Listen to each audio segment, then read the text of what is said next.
Please put your hands together for Angus Dunican.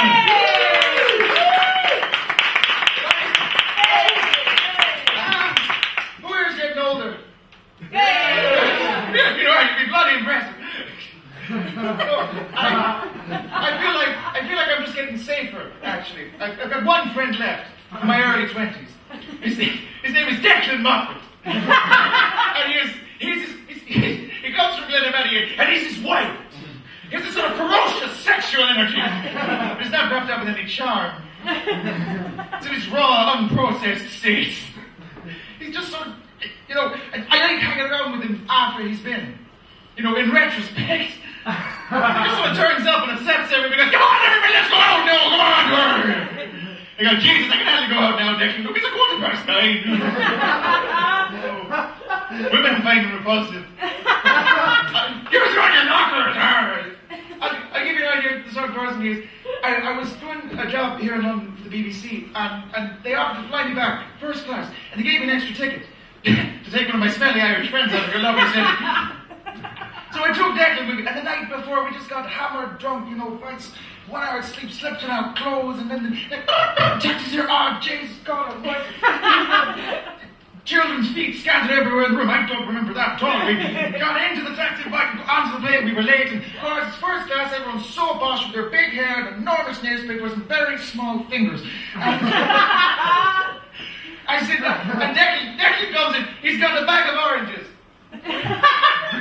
Which is making back as a present for his nieces and nephews in Glenamady. Oranges from London, oh yes! And he has trouble getting into the overhead compartment. Ah, jeez, well, fuck, anyway. So, he gets into the seat next to me. And he turns to me, and you know when you're that hungover, and you can see the sentence that it is you want to say. You can see it in front of your eyes. But it just takes too much effort, so what you do is, you just pick out a couple of words, and you throw them together, and you hope it makes sense. And now what he meant to say to me is, did you ever come home and make love to your girlfriend? When initially, she doesn't really want to be made love to. You're like, you're sort of working on the charming side of aggressive, you know. You must also remember that his ears are popped. So he had no idea how loud he was actually speaking. He turns to me and he goes, did you ever raid somebody? The pilot just threw the plane into reverse. I'm taking this fucker back. You know, he's just, he has no idea of his own limitations, I suppose. He thinks he's going to be brilliant. He decided he was going to run in the Southampton Marathon. He was there where he was living in England at the time, and he trained for about a week. Sure, I haven't run 12 minutes since I was drunk. Looking for a party. I'll probably win the fucking thing. So, the day of the race comes. Where does the bow Declan go? Not to the back. With all the normal, humble athletes, all dressed up as werewolves and restaurants. No. So he elbows his way to the front. And there he stands, stomach against the ticker tape, shoulder to shoulder with the fellas from Kenya and Somalia. Declan Moffit, Glenamady, best rock you.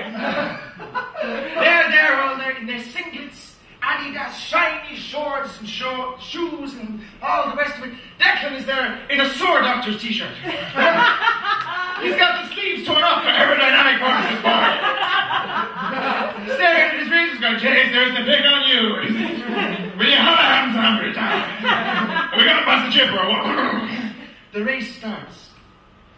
He says he was able to keep up with him for the first 4 miles.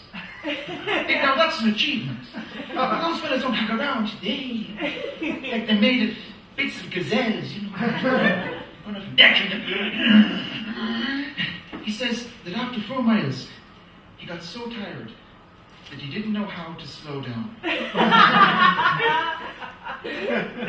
He said if he didn't come to an abrupt stop, he was going to die. So, rather than just sort of tail off and be seen to be a bit of a fool, he spotted a ditch, and just very suddenly and dramatically veered off course and leapt into it, without a word of explanation to his fellow athletes. There was one, I will tell you one more thing before I go. I was over in America, and I wasn't. It's an act. But I was over in America, and I went to the planetarium, and they've got, and they showed us everything they've got there, and I saw the Earth. I mean, I know you don't need me to tell you this, but the Earth is beautiful. It's all there, hanging there, with no strings, and it's our house. It's lovely, and we saw all the other planets in the solar system, and compared to them, we're singing, it's just bits and bricks and rubbish and things hanging around. They don't have trees or rabbits or children. They're rubbish. There's nothing really. And then we got to see all the other solar systems. And there's hundreds of thousands and hundreds of solar systems with suns that would dwarf ours. Our sun would be a phlegm on your brother's jacket. Remember that? You spent 3 years in middle school, right? There's that. And then we got to see all the other galaxies. And there's millions of them! Then we got to see all the rest of the universes, and there's millions of them! Then, I'm in tears by this point. Then we got to see all the universes that we don't know about, but we fucking know about. And the rest was just space. And I thought, far from being important, far from being even relevant, nobody knows we're here. So let's rank the joint. Good night.